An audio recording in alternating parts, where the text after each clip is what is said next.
How do we establish a healing legacy within our homes? The best way you can establish one is by starting your own healing journey. Yeah. And then once you start that, you start learning new things. Make sure you're passing it down.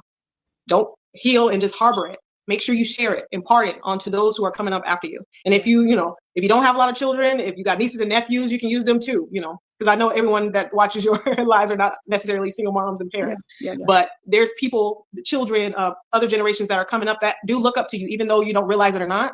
And start imparting some of that wisdom that you're getting, that understanding that you're getting, because healing is beautiful and it's ongoing, and you'll probably be healing for the rest of your life. But Absolutely. encouraging and letting know those people that are under you that healing is beautiful, and don't shy away from it. We're all going to go through our experiences, so keep healing. And that's how you create a legacy. A legacy is something that you pass down, that can get passed down and built upon, going for generations and generations. And a lot of people think of just money. We talked about that, money as a legacy, but I think this is more powerful and a greater wealth that you can pass on to your future generations. Yeah.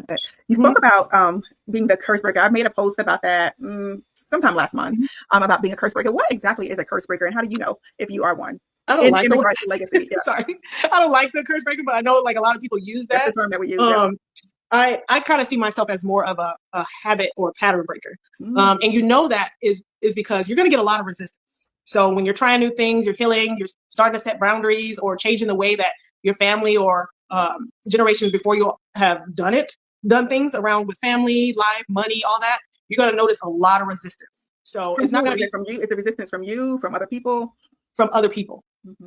Because once you're set into making changes, usually you're going to do pretty well, just enjoying the process. But a lot of times you get a lot of resistance from other people. That's first. And then once you start to get a lot of that resistance, it's going to cause a little bit of doubt within yourself of whether this is worth it or not. And in that moment, you have to make the decision. Am I going to go back to the way things have been and struggle and feel, low and survive and all those things? Or am I going to keep moving forward so I can see something different? Yeah. Yeah. And so it took a lot. Once I start questioning a lot of things, that's how I knew that I was stepping into a season of shifting and changing and breaking generational patterns and habits. Once you start questioning things, that's when you know that you're in a desire to find out if there's something more, if there's something better. And that's usually the telltale sign whether you're in that season. Yeah.